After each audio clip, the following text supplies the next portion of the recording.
Hello, this is Signals from the Hill, a podcast about comics from Avery Hill Publishing. I'm Ricky Miller, co-publisher at Avery Hill. In this episode, we have a conversation with Katriona Chapman, comics maker, illustrator, and our head of marketing and production. As well as having the books Breakwater and Follow Me and published by us, she has also produced 8 issues of her zine Cat Scene. In 2018, Follow Me In won Best Graphic Non-Fiction in the Broken Frontier Awards, and in 2020, Breakwater was on the New York Times list of Best Graphic Novels of the Year. I discussed with Kat the arts and media that have influenced her and fed into her work. Here it is. Hi, Kat. How are you? I'm good. Thank you very much. How are you? Yeah, good. Yes, it's a warm day, but I'm surviving that. You've been on our podcast before, obviously, quite a few times, and you've hosted it even. Yeah. So we're not going to do the usual backstory and things. People know about you by now. So what we're going to do is we're doing our new regular strand of going to look at how different cultural things have influenced your work. And I asked you for a film, a song, a book, a comic, and a TV show, although you switched out the song for a play. Did, yeah. And yeah, so they're not necessarily your favorites, but ones where they've welded their way into how you think and what you do a little bit, even if it's like just a kind of small influence.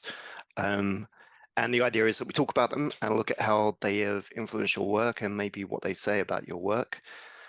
How easy did you find it to come up with this list? Um, Quite tricky. I was glad that you said, the thing about not necessarily your favorite things, but things that that have influenced you, because I think those things are quite different for me. Like some of the things I've chosen for this are not things that I would particularly want to watch again, or Right. no, they're not particularly fun, some of them. No, they're not. So yeah, they're definitely not like favorite things that I would watch for pleasure, but they've definitely influenced me a bit, I think. Yeah, I really struggled with the song one. I couldn't think of any possible piece of music that might have influenced my work. But then I kind of thought I could do a play, since I worked in a theatre for nearly 20 years. And there were just loads of things that sprang to mind for that. So I did that instead. Sure. Yeah, you were being difficult. Yeah. Yeah. Um, do you watch TV or listen to music or anything while you're working? I know you're going through a big coloring project at the moment, so I assume you have something else going on while you do that. Yeah, have to. It's funny. I think it depends what stage of the process I'm in. For somewhere, it depends how much I need to have my brain engaged, really. Because as you say, I'm in the coloring phase, which for me is the easy phase, and I feel like I'm on autopilot pretty much. So I need something entertaining to keep me going. If I'm in the early phases of writing or planning a page or something, I really need to concentrate, and I like to have complete silence, really. I don't even really like to have music on if I'm doing something where I really have to concentrate. But then there'll be a phase where I can do music because it's a little, you can drift in and out of it. You don't need to, be focused. But once I'm in the coloring stage, like I am now, I'm just a big podcast fiend. I love Right. podcasts. So that's mainly what I'm doing. I'll occasionally have a TV series or something. When I was doing the final art for Breakwater, I watched the whole of The Americans just in the background while I was drawing. You have to Oh, find we could something. sort of talked about the Americans. Like, yeah, I watched that all recently too. Oh, really?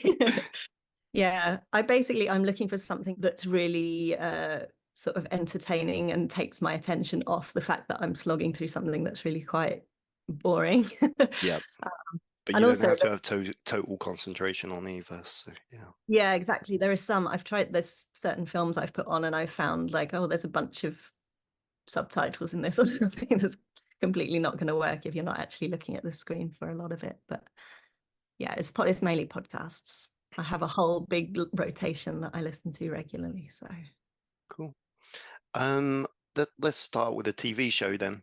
As we've just mentioned TV. So Do you want to say what the TV show is? Uh, this is a funny one. I chose Deadliest Catch, which is the long-running Discovery reality series about crab fishermen in the Bering Sea. And I've kind of chosen it as an example of the stuff that I really watch for fun more than anything else.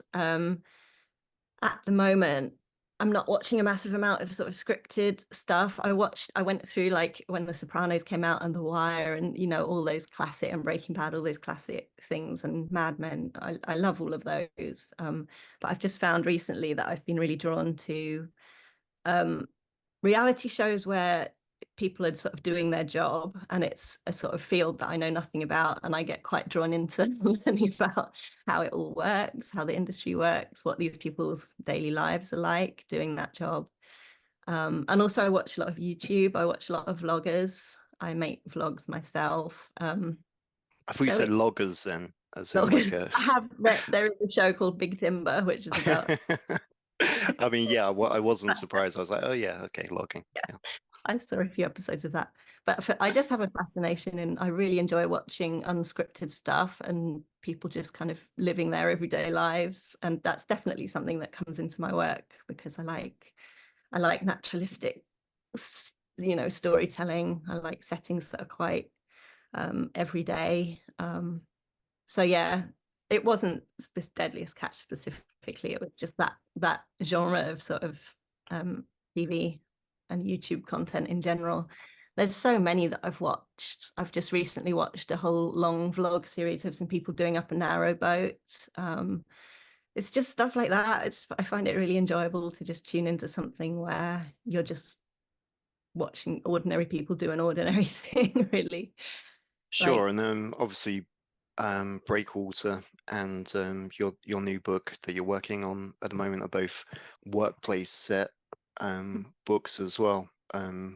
Yeah, do you find reality because I mean with those, especially Breakwater, that was partly personal experience as well, wasn't it? From time working in the cinema and the theatre, I guess really fed into those. So do you find the reality you take stuff from the reality TV workplace ones as well, or is it more personal experience?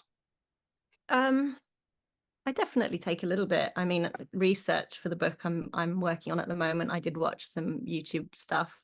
Also, I mean, it's set in a professional kitchen, so I've always watched a little bit of cooking-based stuff, Chef's Table series, things like that. So I did watch quite a bit of stuff for research for that, which was just watching how professional kitchens were organized and how they run it and things. But yeah, um, Yeah, sorry, I've so lost my no, train no. So can we expect a basically where I'm going with this is can we expect a crab trawler of based book next? um, I'm not sure. I'm not I think it's a little too far from my own. Boats are So, quite hard to draw. I feel like that might be a bit of a nightmare to do all the time. yeah, Um, easier than cars and horses. yeah, Nice. let's go to the opposite end of the spectrum now, and let's talk about the book you chose. Yeah, I chose Anna Karenina, which I read a year or two ago for the first time and just absolutely fell in love with it.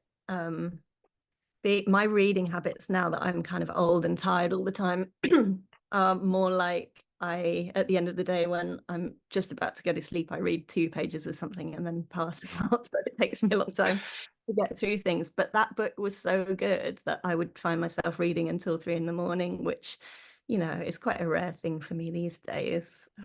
I've always been a big reader, but It's yeah. a big book. Would have been what, like 500 nights if you were doing like 2 pages a night. That might have Yeah, taken a while. yeah, So but what? luckily I found it so gripping that I was staying up for hours reading it. Um, Yeah, I was lucky in that I was a nerdy teenager, so I read all the big books when I was very young, and now I don't have to because mm, yeah. So Anna Karenina was one of them. I remember reading it in a pub in university. I spent all day in the pub reading it and getting drunk. Um, Yeah, I find that getting drunk sometimes helps you enjoy a long book like that. Um, but So yeah, what is it particular about Anna Karenina that's you feel like's fed into your work? um, well, I think he's very concerned with the internal lives of his characters. He was sort of an early modernist, I think, in terms of he was interested in that, in trying to capture what, people's psychology is, how the characters are experiencing the world. And there is it's not some of my choices are kind of kitchen sinky and sort of focused on the everyday, which my work is. There's more sort of high drama, I think, in Anna Karenina. There's births and deaths and things, but Yeah, he does there's have epic sweeping yeah. stuff going on. Yeah. He does have these scenes. One of my favorite scenes in the book is when, is it Levin? I'm never sure how you pronounce that character's name, Levin, decides to mow a field of grass. And it's such a beautiful chapter of the book because it's such a simple premise. All it is he wants to do this. He's done it before. He quite enjoys it, and he's a landowner. He's got these workers who are about to mow all the fields to make hay, and he decides he wants to join them. Um, but for something with a really simple premise like that, there's so much richness in the way he's written it. So there's so much going on under the surface. I think the scene starts with his brother's visiting and staying with him. So he has to explain what he's going to do to his brother, and he knows his brother's going to be judgy and think he's weird. So he has to get through that part. And then he also is worried about what the peasants are going to think of him. Like, is he going to be able to keep up with them? Are they going to be judging him as well? So all this sort of inner turmoil is going on in this very ostensibly very simple plot wise scene. And so, yeah, and the way he writes it is brilliant. And he just kind of ends up having a really lovely time and really getting into this flow state of cutting the grass with scythes. And he captures just beautifully how he negotiates all this. He's definitely an overthinker, this character, but how this sort of physical exertion of doing the work sort of calms him a little bit. And yeah, it's just such a simple kind of thing, but there's so much going on underneath, which is something I really enjoy. Yeah, you're right. It's an epic work, but yeah, there's kind of the detail that he just and the kind of the analysis he does of the characters and just their everyday things they do and how they think about them. Like I have a similar thing with this book in that, but the scene I kind of always think about is the one at the end where Levin basically intellectualizes becoming religious and believing in God, which is just That's another. incredible. It's just he lies there, he looks at the stars, he thinks to himself, I can I know that these things exist beyond.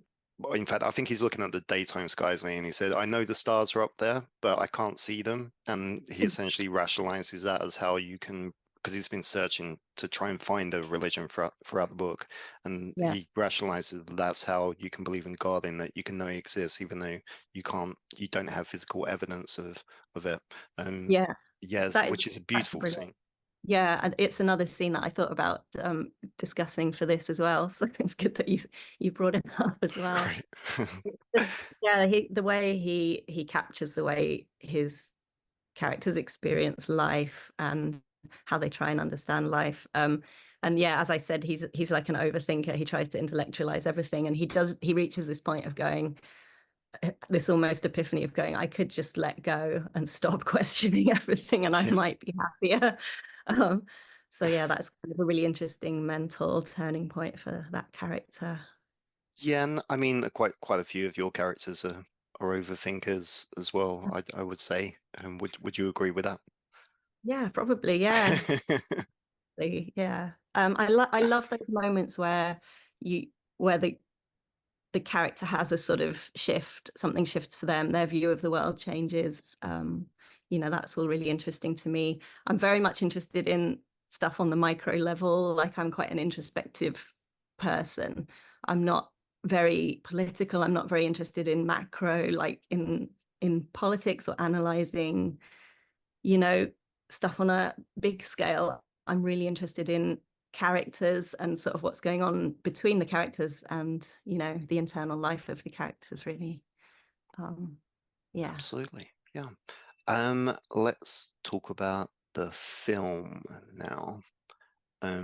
Yeah, I mean, Anna Karenina has its bleak moments, but the next film is probably, yeah, that's fairly very bleak. Would you like to say what that is? Yeah, I chose Naked by Mike Leigh. And that's what I was thinking of when I said it's something I would not particularly choose to watch again. In fact, I watched it when I was probably 18 or 19, and I haven't seen it since. So I was trying to like look at images from it to remind myself before doing this. Yeah, Because I had a similar thing with it. I think I watched it at a similar age. I remember watching it in my parents' house, so I imagine I was a similar age. And yeah, I've watched it once since actually, but yeah. I mean, yeah, it's very bleak, but also quite funny in places. I have quite a dark sense of humor, so I do find it funny in places. Um, and yeah, flawed characters is a thing I really enjoy. So yeah, I also realized that the play I chose is kind of along similar lines. Yeah, I was kind of thinking about that today when I was doing my research, to put Yeah, it grandly. I chose, I chose two angry young men, which is funny. I didn't intend to do that. Yeah. I don't. So yeah, it's the flawed character thing. It's the person trying to figure out their life. And I suppose it's quite nihilistic. I guess I'm not sure if Johnny in Naked is really trying to figure out his life. He's just kind of falling through it. Yeah, But I think he feels like, he pontificates a lot, doesn't he? He makes lots of speeches. I feel like he yeah, feels his yeah. opinions might already be correct on most Oh things. yeah. But the thing, I studied literature at university, and the stuff that I got really interested in was modernism, and also existentialism and absurdism. And I got really interested in this idea of, existence being absurd and kind of meaningless, and the individual being responsible for creating meaning in their life, by, I don't know, just the individual being the person that has to, I don't know, make their life meaningful in whatever way they can. And so I guess a lot of the things that affected me were sort of character studies where there's an individual who's kind of grappling with that stuff. So Yeah, I Naked definitely falls into that category. yeah, absolutely. And I mean, I'm kind of thinking about the ending of Naked and the ending of, I guess, your three long form books, in that there's a cutting off and a walking away to a certain extent in all three of those. Um, I mean, obviously, Naked's like more brutal than. I mean, especially as one of the characters is you, Cat. So I don't want to.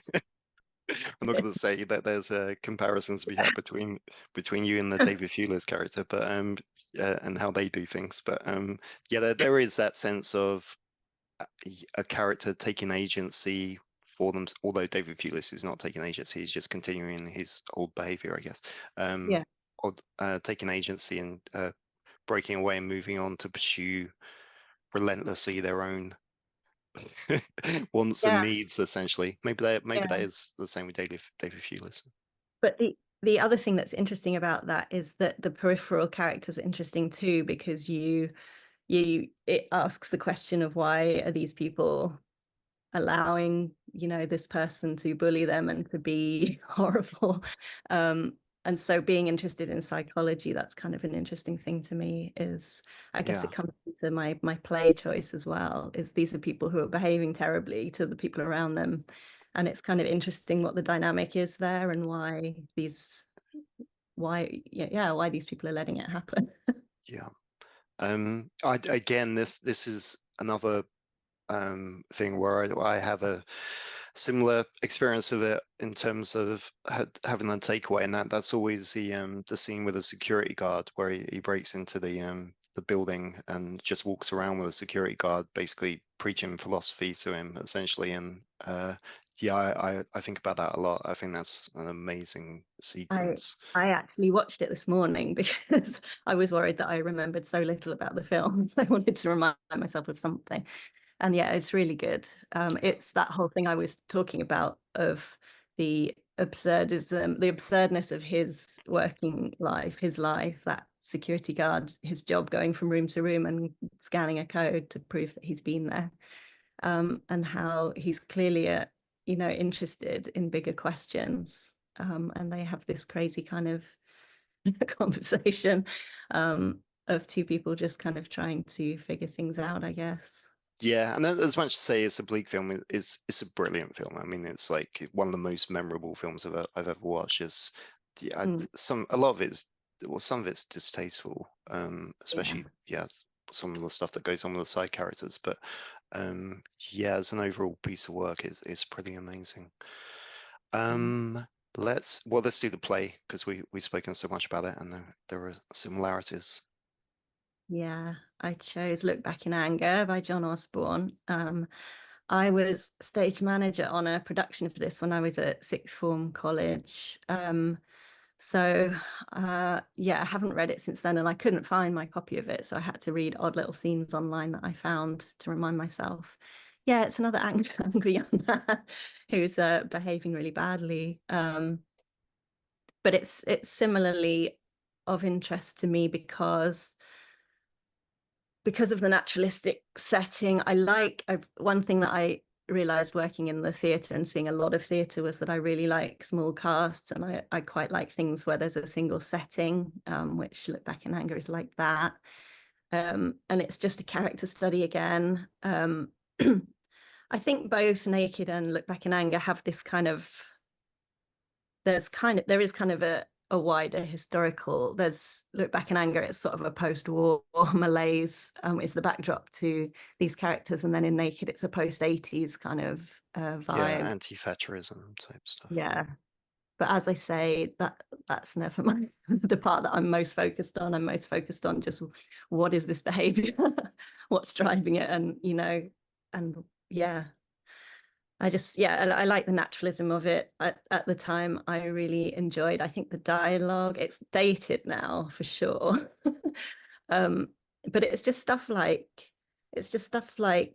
captures how people interact. Like he wrestles with his best friend and like drags him across the floor and bangs his head on the floor and stuff. And that's his way of showing affection.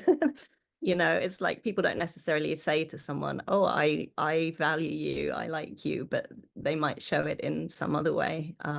So I think it's a really naturalistic look at how people interact with each other. Um, Yeah, sure, and it's very much about the class system as well, isn't it? Because he's a working class character and with a middle class partner, and that there's that kind of angry anti well, the sense of not feeling good enough because you're working class, but also expressing that through anger and mockery of people in other classes and stuff is yeah, I yeah, mean it's yeah, it's definitive classic, isn't it?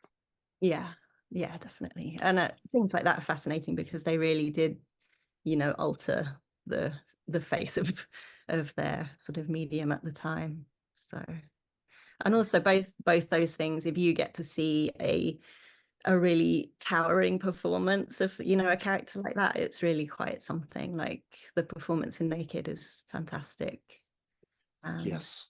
yeah, you need a really good actor to do this kind of thing, otherwise Yeah. it's annoying. And then finally, let's go to the comic book. I chose Hate by Peter Bagg, which I actually read when I was working in the cinema in Brighton, where I set the story of Breakwater. With Breakwater, it was really just the setting that came from my life. The rest was from that period of my life. The rest kind of came from all sorts of other things that I stitched together. But I did work in that cinema in Brighton, and my friend that worked there had a big comic collection and would started to bring adult comics for me to read, which I'd never really read before. I read kids comics a lot. And yeah, he was collecting hate in single issues, and he would just bring me bags full as I kind of worked my way through. Um, and he also, before, I think before he introduced me to hate, he lent me things like Watchmen and V for Vendetta, which I mean, I loved visually. I loved the visuals, and I loved the medium of comics, but those stories didn't really do it for me particularly. So when I started to read Hate, I just thought, oh, this is amazing. It's got that kind of everydayness that I love, and very long form because it was sort of coming out periodically. So I guess he had lots of space to just let things happen slowly, which I really like in storytelling. And yeah, just it felt very real at the time because I was a young person just living that same kind of messy life, drinking too much with my friends and making poor decisions. So it was very funny and relatable to me. Yeah, I mean, from an art point of view, I don't feel like you've been influenced by Peter Bagg, or am I wrong? Is there panel structures or something that you feel like has stuck with you, or Probably not.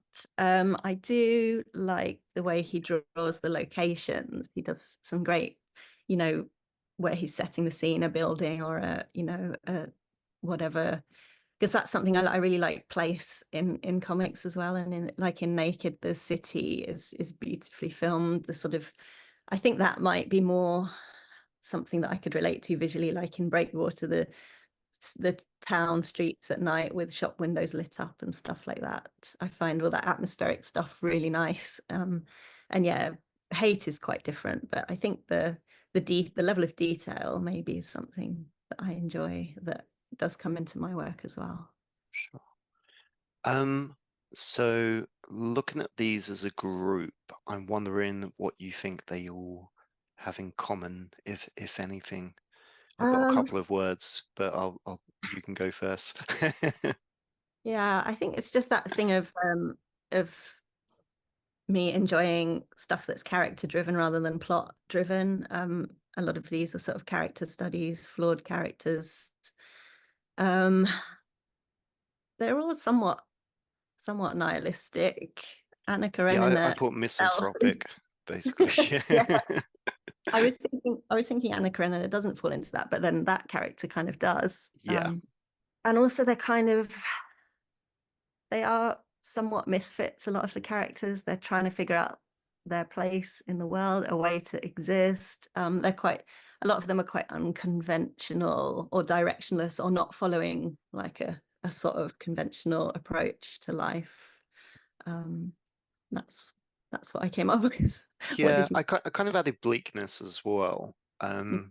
In the sense that these are all things that they do kind of wallow in a little bit of bleakness. And I feel like you have elements of bleakness, but it's always very matter of fact with you. You don't kind of drag people into it. It's just more like this is a situation and this Right. is the practical way of getting out of it.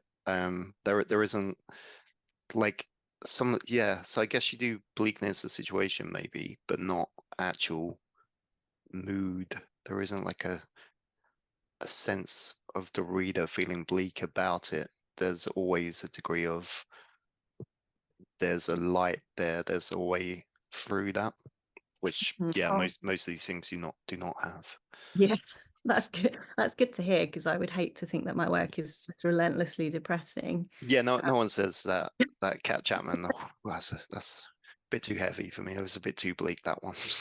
Yeah. And that's also what I was thinking earlier about the thing about what I watch for fun, not necessarily being the stuff that's influenced me or that because yeah, absolutely don't love to watch relentlessly bleak stuff. In fact, I like in terms of films, I quite like, just fluff. I like action movies. I like silly stuff that's just fun. And I would like to hope that I mean, also with reading, I like stuff that's kind of a page turner as well. Like for me, Anna Karenina was like that. It's probably not for everyone, but I would hope that my books have that feel as well. They're not something where it's kind of like a slog to read, because yeah, that's something I want to create in my work is that someone feels really engaged and interested. Yeah, I don't know. Um, Now this is my last show I'll be presenting for a while, as I'm off on paternity leave and will then have twin baby boys and a toddler to keep me busy. So before the listeners throw up their hands in despair and delete their podcast apps, the good news is Kat will be holding the fort for me while I'm away. Yay, Kat's back. What changes can the listeners expect, Kat? Wow. Apart from I, an professionalism uptick. I'm not sure about that. But as you said, I was doing the podcast for a little bit before you. I absolutely love this format that you've created with the looking at people's cultural influences. I think it's brilliant, but we kind of decided that you would continue to do that, even when you kind of come back to it. So I'm going to just go back to what I was doing before, which is kind of deep dives with the authors on their books, which I'm excited to do because I'm a creator and I like talking to people about how they make their work. It's character studies again. It's a theme. Yeah. It's me Bleak psychoanalyzing character people. studies with artists. There you go. Yeah. But also now that I'm doing a lot of the preparing Avery Hill books for print, I feel like I'm getting to know the books more in depth early on, which I think will help me do that. Because I feel like before I would read the book when we finally had a PDF of it, which was quite late in the process, and then I'd interview the person and I'd be reading it the day before going, oh my God, what can I ask them? But now I'm working on the book kind of earlier on and in more depth. I think that's going to be really a nice way for me to start thinking about what I want to talk to the artists about. Yeah, plus you've got a bit more expertise in terms of the techniques involved and things than I do. I never really know what to talk to people about their art other than, yeah, that looks nice. So yeah, that's definitely going to be some good expertise coming into the podcast. So yeah, so next time Kat will be up. So this is the last one from me for a while. So thank you very much, Katriona Chapman, and yeah, goodbye from me.